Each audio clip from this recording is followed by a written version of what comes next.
This is Art Sense, a podcast focused on educating and informing listeners about the past, present, and future of art.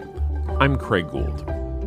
On today's episode, I speak with Daniel H. Weiss, CEO and President of the Metropolitan Museum of Art, regarding his new book, Why the Museum Matters. In the book, Weiss describes the origins of the modern-day museum, the challenges museums face, and what the future holds. The conversation includes insights on some of the thorniest issues facing museums today, including diversity, restitution, and deaccessioning. And now, a conversation about why the museum matters, with the Met's Daniel H. Weiss.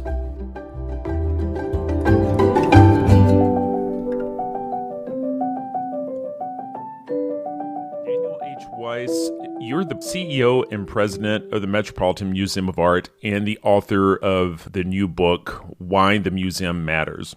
I guess that maybe that's a great place to start, and that is, why are museums an integral part of our society, or any society? Well, so first of all, thanks so much for having me on, Craig. I appreciate it. That was the main question I wanted to explore. On the one hand, we take museums for granted. They're rather ubiquitous parts of our lives. In almost every town and city all over the United States, and indeed all over the world, we see museums. But I'm not sure we reflect so often on why they're there, where they come from, and what's at stake as we think about our own changing society. So I wrote the book with those questions in mind, wanting to really dig into that. And I will say, museums matter a great deal. There's no question. They're really important parts of our society. But the question is, why do they matter? And do they matter in different ways to different people? And I think the answer to that is yes, they do. You know, your book, it gives us kind of an informative look back at the origin of museums as we see them today, and then conversation about where museums are, and then kind of challenges going forward, right? I found that the look back was rather informative in that there were museums in the ancient world, but museums as we think of them today really kind of sprung up around the Enlightenment, correct? Yes, that's right. And can you kind of speak to a term surrounding that, which is the public sphere? That was kind of a principle that I found sort of interesting, and one that, you know, continues in perpetuity today, right? Yeah, so I think museums do two things that are very meaningful in this discussion and in our society. One is they provide a public sphere. The other is that they allow us to engage with objects in ways that helps us to shape our own experience and our own sense of ourselves. And if we think about the historical arc of the museum idea, if the ancient world didn't have museums per se, it certainly had the ideas that were foundational to museums. It was in collecting objects and, in a sense, curating them in a way that allowed people to tell stories that shaped identity and defined narratives about experience that were meaningful to us. And that's exactly what we do when we go to museums today. The other issue, as you raise, is around the public sphere. Museums are one of the few kinds of places in our society today where everyone is welcome to come together to engage in thoughtful and spirited discussion around complex issues. They don't only have to be about the mission of the institution. They could be broader than that. But when you think about where do people come together to debate and deliberate, if it was once coffee houses in London in the 18th century, it's museums in New York today and other places. The more I read your book, the more sympathy I would have for the role of a museum director, because it seems like there's so many tricky areas to balance, and just trying to figure out who are your constituents. And as a museum, are you really being asked to take a side on issues, or is it to be a neutral place to encourage debate and dialogue? That is at the center of what the debate about museums is today.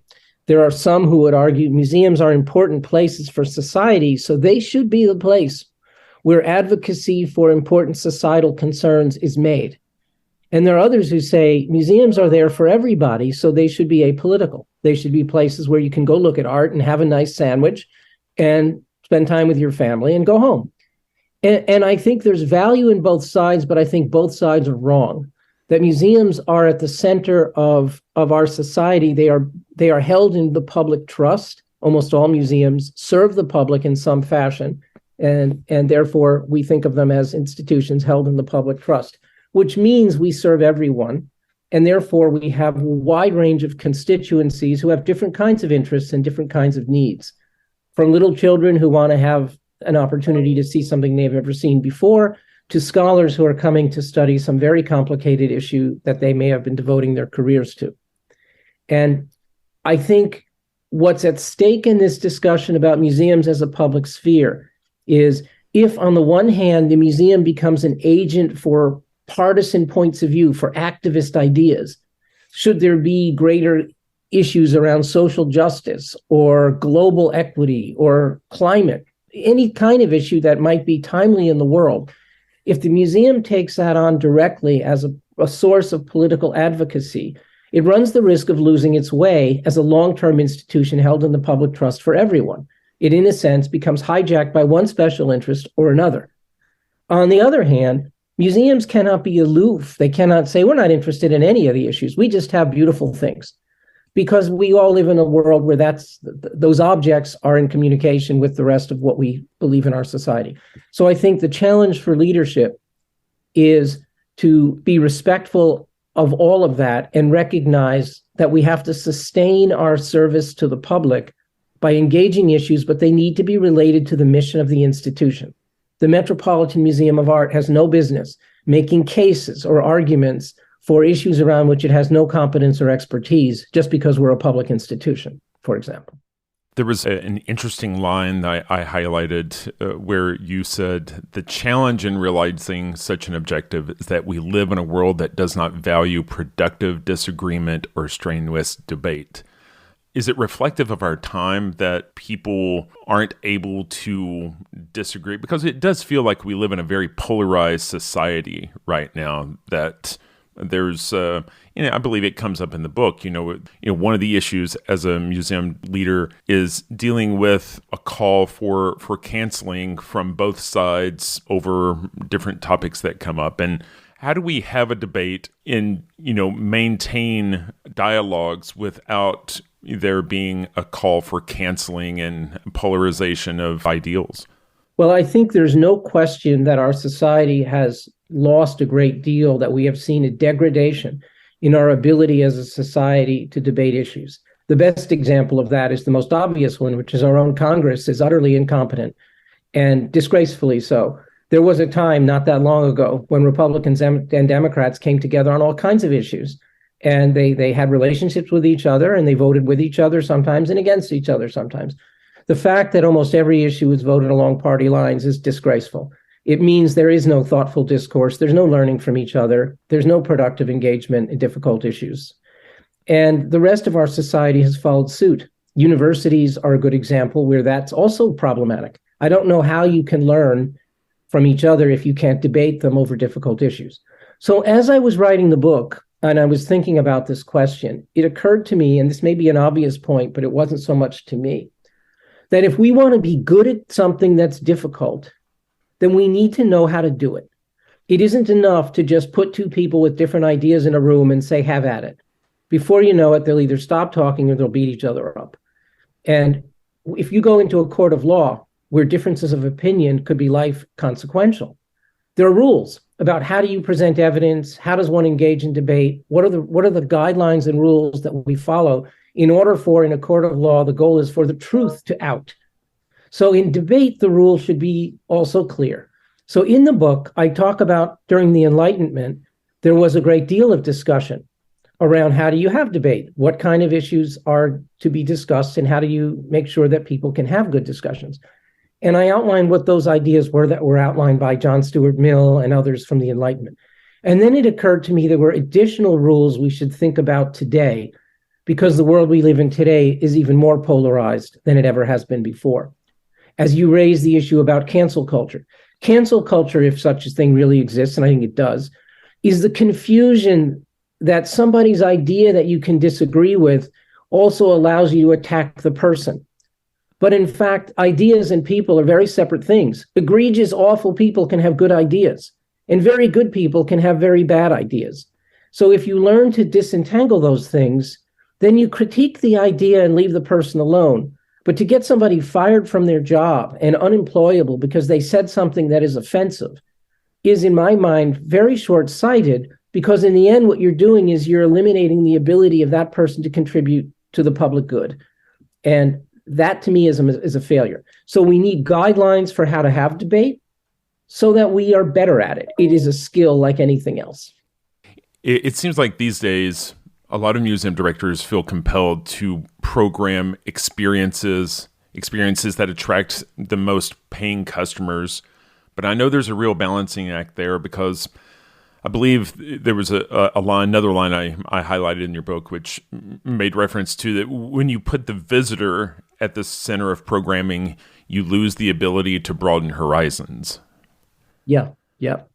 I think the issue there is the difference between, say, a museum and purely entertainment is that museums they're also educational institutions. They don't have to be boring, and they certainly can be fun. But we're being confronted with ideas that are new to us. Not all of them will we agree with. And we have a chance to experience something that might be outside of what we're familiar with. Whereas entertainment is providing people with something that they know ahead of time is going to be enjoyable. It might not have an intellectual component at all. There's nothing wrong with that. I like entertainment just like the next person does. But if we think of ourselves as places for entertainment, then we're going to be increasingly pandering to whatever we think and our market research tells us is going to make people happy. And I think that undermines the mission of an educational institution that is intended to try to do something else. So an institution like the Met is referred to as an encyclopedic museum, but I think you were hoping that we can move towards the term universalist. Can you kind of define the distinction between encyclopedic versus universalist? Sure. And some of this, the language isn't entirely precise, but I'm going after something.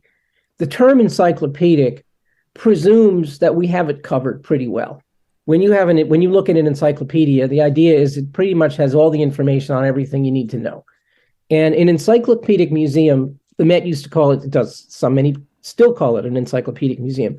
But most of the cultures that have existed in our society in the world, which the Met is supposed to be an encyclopedic institution in that it covers all of the art of all history across time and space. Most of the cultures that have existed are not in the museum. That we don't have every single the cultural examples of every single museum. So let's say you're from a community somewhere in South America, and you're coming to the museum, and it's an encyclopedic museum. So you want to see what your culture has, and we have nothing. That also sends the signal that in some ways your culture doesn't rise to the level of importance enough to be here. There's a presumption we have everything, and we don't. So to use a different term like universalist is really just to say our goal is to collect the cultural achievements of all of the world, and also to show how connected they all are. That part of what one museum does that has all these different things is it shows the ways in which disparate cultures might actually have a lot in common. And there's a shared humanity behind almost every cultural object we look at, whether it was made in ancient Egypt or modern Manhattan. And so to move away from the encyclopedic term is to invite a certain humility about what it is the museum is really about, and to remind us that those connections are very important. Well, I think one of the tricky things about that, not only is it just trying to give every culture a voice, but for a museum like the Met, particularly a museum like the British Museum, there are a number of troubling questions about how were these artifacts acquired. And we're now in a time when people are raising a lot of questions about, are these the spoils of colonial expansion? Did those societies have a say in these artifacts being moved to a different part of the world for display? But then, I've had conversations with people in the museum world, and there is the case that when we start talking about restitution and returning Benin bronzes, if we returned them all to Nigeria, far fewer people would learn about the works and see them than if they were in these urban environments. Yes, absolutely. Part of I guess you could say, the ugly underside of the modern museum movement is that many of these institutions have objects in them that they acquired in ways that are not today seen as positive. And the whole history of art collecting, going back to the very beginning, includes human beings taking a real interest in collecting the cultural objects of other human beings.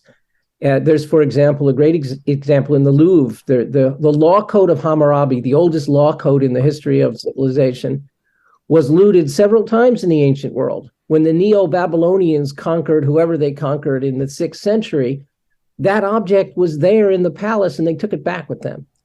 And so it found its way from one palace to another as an example of cultural appropriation and its own kind of early colonial evidence. So museums have this legacy. Maybe the most egregious example of all is the Louvre, that Napoleon, great Enlightenment leader in general, he marched across Europe with armies of scholars, and he would overrun a city-state or whoever, and he would enter into what's called a coercive treaty and say, I'm going to kill all you people and take over your town unless you sign this agreement. And this agreement is you're going to give me all your art. And then he would select the stuff he wanted and load it in carts and bring it to Paris. And much of it's still in the Louvre today. That's how they got it because Napoleon stole it. And the more recent examples include the Benin bronzes, for example, which were all of those objects were removed in 1897 during what was called a punitive raid by the British government in Benin City, where they did a lot of killing and a lot of stealing. And then that art was eventually sold, and it's now in 150 museums around the world. So it's hard to unwind that. So the question is, where do we go from here and who owns these things? And I think the universalist idea can help us. It is not obvious that the title, who holds title to an object, is the same thing as to where that object needs to be displayed. To your point, if every work of Benin art that came out of Benin City in 1897 were given back to the Nigerian government right now, and a lot of it is, but all of it went back to Benin City, it wouldn't necessarily be in the Nigerian people's best interest that nobody would know anything about their great cultural achievement unless they went to Nigeria. And they have enough art that it could be around the world and in Benin City and in Nigeria. So new agreements are being struck, including by the Metropolitan, with these communities, including in Nigeria, where there are ways of sharing art, where the objects may be returned by title to the Nigerian government, but they're on long-term loan in one city or another. That's happening in Germany and England and the US. And we worry less about who holds title to them, but we work together. And I think there's examples of that rising here and there. And 25 years from now, you'll see much more of that. There's no reason why the British Museum can't have things it doesn't own on its walls, same as the Met. Another complication that you discuss in the book, which, it has come up in the news cycle over the last couple of years, especially with COVID, is deaccessioning. And, I guess it's more emblematic of the financial stresses that museums are under. And how do museums go about paying for the operational costs of what they do? And I know you have a background in higher education, and it seems in many ways to kind of mirror the conversation about, well, why is it that this university has a $2 billion endowment, but they're still having to charge students $80,000 a year for tuition? And it seems like endowments are earmarked for specific things. And, how it's such a big and complicated issue in terms of, because you're in the public trust, all of these things that are in your collection, it's like you're a library, right? Whether or not they ever get on display, you're in charge of their safekeeping and availability for knowledge and learning, right? It's a very hairy issue, isn't it? It is. I think there's actually three parts to this issue that are worth touching on very briefly. One issue is, if you're, say, an art museum, what should you keep in your collection? And should you keep stuff in there forever? What does it mean to be in a collection? And is the right answer that once it's in, it never leaves? That's one question. What are collections for? The second question is, who decides who gets to decide if collection should change? Who should have the right to make that decision? And the third issue is, why do these institutions cost as much as they do? That you touched on that, say, about universities. And do you need to sell collections in order to help fund a museum? Why is that the case? So I can touch on each of those very briefly, if that would be helpful. Sure. So the first is that all museums collect objects in order to preserve the cultural heritage of whatever their mission is. It could be the entire world, like the Metropolitan, or it could be more narrow if a museum only collects a certain segment of history. And that collection should be dynamic in almost all cases. That collections evolve, that judgments about what constitutes quality change, and so forth. So I think you need a dynamic policy around deaccession. And that's not a bad thing, but it should be regulated in a thoughtful way so that it can be done responsibly and not just to meet the needs of a particular moment. We're having a really bad day at the Met, we should sell a Rembrandt and that solves our problem. That's a path to the dissolution of the museum, and nobody thinks that's a good idea. So deaccessioning thoughtfully when necessary, that's one. Two, who gets to decide? The debate that I talk about in the book is that there were policies set out by the Oversight Organization of Museums that said you should never be able to deaccession objects for any reason other than to buy other objects. You can never use the proceeds of deaccessioning to solve an operational problem. And then COVID came along. And half the museums in the United States were legitimately facing their extinction because they didn't have the resources to be closed for 6 months. And the question is, under those circumstances, is it okay to sell a work of art to stay alive? And that created this very big debate as to whether that was reasonable. The argument that I make in the book is that there might be circumstances when that's necessary, but it shouldn't be regulated by a third party. That's why you have boards. And that's what shared governance is supposed to do. If you have good policies around deaccessioning that are transparent to the public, then the board and the senior leadership should make judgments in real time based on the circumstances they are facing. And under only the most limited circumstances might you deaccession a work of art in order to pay a bill rather than buy another work of art. But I don't think it makes sense to regulate that until the end of time. That's not a good idea. If you're an institution that's closed for 6 months and you can't pay people and you have to lay off your staff and the museum is going to close, is the public interest served by selling 2 works of art out of 9,000 that will allow you to stay alive until COVID passes and you can reopen? The board might decide, yes, it's worth doing that. That should be their judgment, not a third party's. That's the argument I make in the book. And then the third topic is just museums are expensive, just like universities are. I won't get into a discussion about why that is the case, but I think we have the obligation as as institutions held in the public trust to be transparent about that. Our budget should be susceptible to scrutiny and review. We should be able to explain what we're doing so that people are satisfied that their questions are being answered, and that fiscal responsibility is one of the core obligations of any leaders to make sure that the money is being spent wisely. And if it isn't, then you should replace the people. One of the points you spoke on there is kind of the broad external thesis that deaccessioning is always bad. And that comes from, guidelines of the AAMD.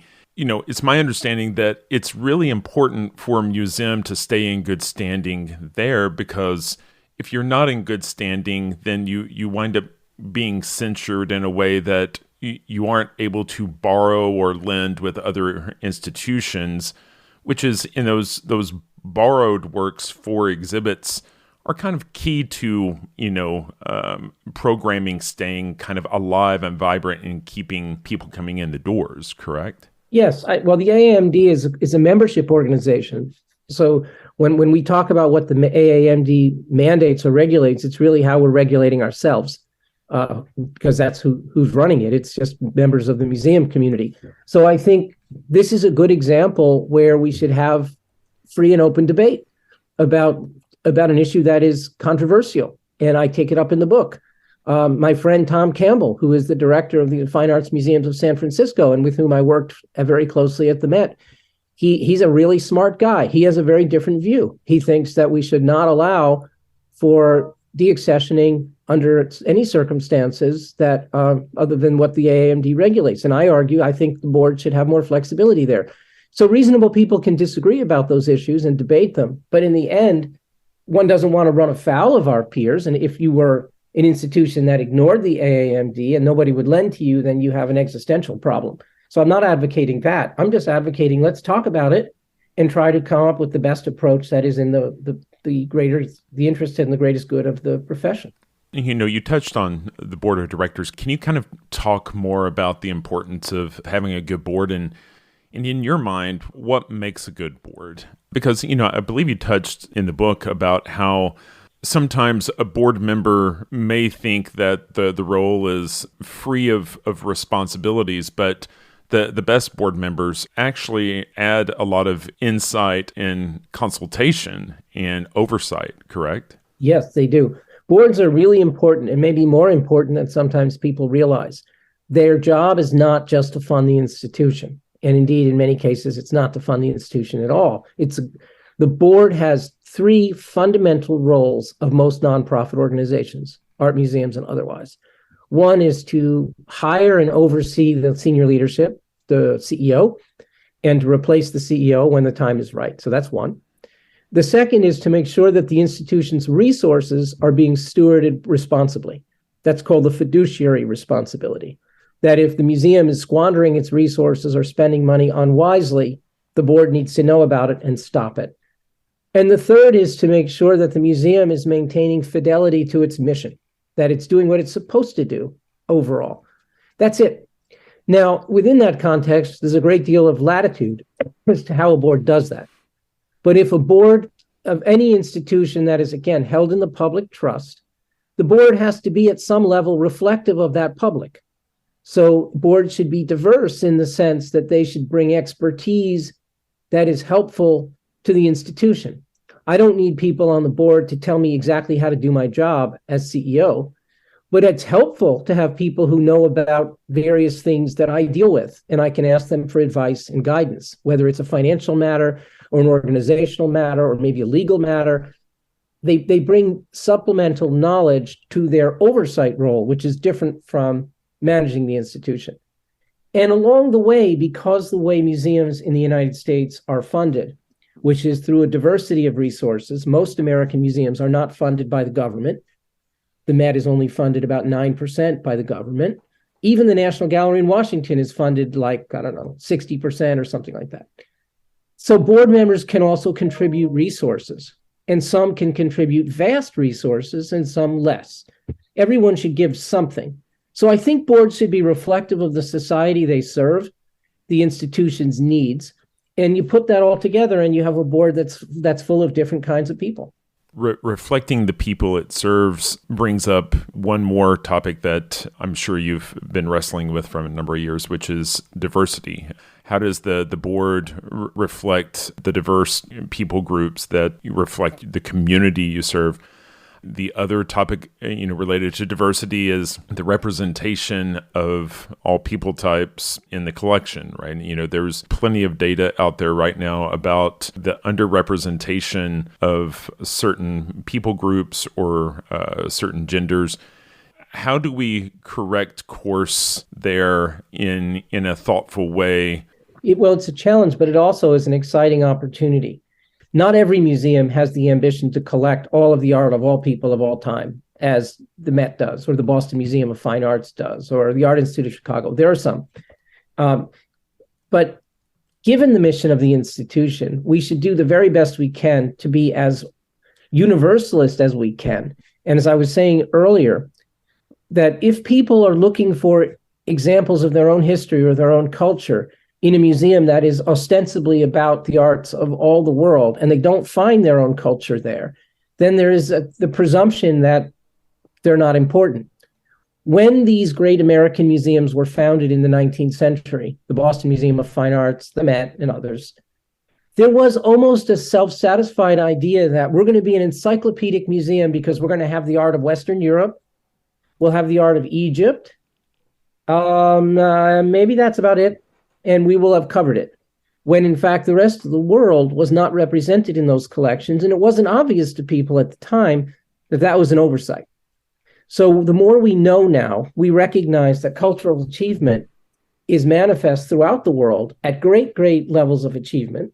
We want to have these things in the collection. We're growing our collections. That means we have to expand our collections. We have to expand the curatorial expertise that oversees them. We have to expand the programming that we have in order to bring people in to show the great achievements of the entire world. And I think that's a really exciting process that we are embarked on. And the events of the last few years help to jumpstart that in ways that's been very productive. But we want to be able to expand the mission in all those ways. It's just complicated to do so, but I think it's a great opportunity for us. Well, I remember a few years ago, I watched a documentary on how the Rijksmuseum had shut down and took an extended period of time to rehang their entire collection and rehang it in a way that it was no longer by chronological silos, but by dialogues across time, across topics, how works were interrelated. And the last time I went to the Met, I came across, a similar sort of experience in one room, which was the Washington crossing the Delaware then and now, where when I had entered that space in the past, it had always been that painting along with paintings that were contemporaries of its time. But, now it was, there were other works hanging alongside by, Robert Colescott, Kara Walker. Can you talk a little bit about maybe how you're able to create spaces that foster those dialogues? Historically, our collections would be built around the curatorial premise that we're going to show you works of art in context. So if you want to look at Hudson River paintings of the 19th century, then we're going to show you lots of Hudson River paintings, and we're going to show you the art that was produced around that time in the United States. And there is certainly value in understanding where individual creative genius comes from in that context. But the point of being in one building, all these different forms of art, is also to invite comparisons across cultures. So in recent years, we have done more of that, where we would juxtapose works of art around a theme, like you're pointing out, the idea of this great mythical narrative about George Washington crossing the Delaware on Christmas Eve, and it really happened, but the way it's represented in art is sometimes a little bit exaggerated or distorted one way or the other. So to put all these different images of that subject up across time gives you a sense of how artists think in the 20th century versus the 21st century about that subject. Other ways of bringing things together are thematically across cultures even more significantly, where we have an exhibition now underway that shows the arts of ancient Egypt in comparison to works of art that were produced in sub-Saharan Africa millennia later. But many of them deal with the same subjects, representations of power or feminine beauty or one subject or another. And these juxtapositions show that many of the same human impulses that give rise to these creative objects can be compared, even though they're separated geographically and chronologically. It helps us to, again, remember that human beings across all of these cultures have more in common than we think. So we've been doing that quite a lot. We didn't close the museum as the Rijksmuseum did for many years to figure it out, but we're doing it every day. So what is on the horizon? I think we've talked about solving problems that we're facing now, but how do we keep museums relevant and alive and changing to meet the needs of how our society changes? Well, one of the things I don't worry about is, even though we live in a world where we're completely overwhelmed with digital platforms and the opportunities to do things virtually, I don't worry about the demise of the museum. People love museums. They love going to them. They love having the opportunity to connect directly to objects and not just virtually. So I think the vitality and the attractiveness of the museum concept throughout the world is going to continue in very strong ways. I have no concern about that. I think what's exciting is that people so love these museums, they're fighting over them. If they didn't care, it would be one thing. But the Met and most major urban museums are pretty crowded most of the time. People come from all over the world to see them, and there's a great interest in them. So I think the exciting challenge ahead is, how do we keep an eye on the way the world is changing around us so that our museums are relevant to the concerns of the day, but without losing sight of why we're here and what it is that we are intended to do. And art museums in our society, all museums in our society, are intended to be here for a long time.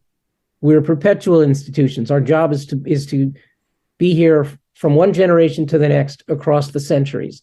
So we have to make decisions that allow us to survive in a thoughtful way, even though the world is changing very quickly. And that tension is really exciting. Lots of people are unhappy because we're not doing enough right in the moment, and other people think we're doing too much in the moment. But that's what makes the work interesting for me. Well, I guess one last question for you, Daniel, is what's on the horizon for you? Because I understand 2023 is going to be a year of change for you personally. Do you have any ideas about where you're headed? Yes, so I've been at the Met for 8 years. It's been one of the great experiences of my life to be part of that community. And I'll miss that, but I'm ready for the next adventure. And I'm looking forward. Mostly I'm a writer as well, as that's why we're here today, talking about a book that I've written. So I have other books to write. I'll do some teaching. And I look forward to supporting the Met as a visitor, but not as a staff member.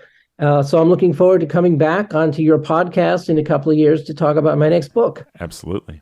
Daniel, I appreciate so much your time. And, I appreciate you writing a book that really kind of pulls back the curtain a little bit at the Met and the museum world in general. And hopefully it opens an active dialogue. And again, can't wait to talk to you again about your next book.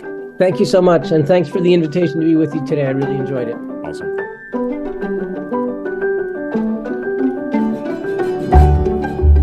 That's all the time we have for this week. You've been listening to ArtSense. You can find the show on Apple Podcasts, iTunes, Google Play, Stitcher Radio, Spotify, or your favorite podcast app. If you've enjoyed this podcast, be sure to subscribe. And while you're there, please rate the show and leave a quick review. Your feedback is the key to other folks finding us. And if you'd like to see images related to the conversation, read the transcript, and find other bonus features, you can go to cambia.art and click on the podcast tab. If you'd like to reach out to me, you can email me at craig@cambia.art. Thanks for listening.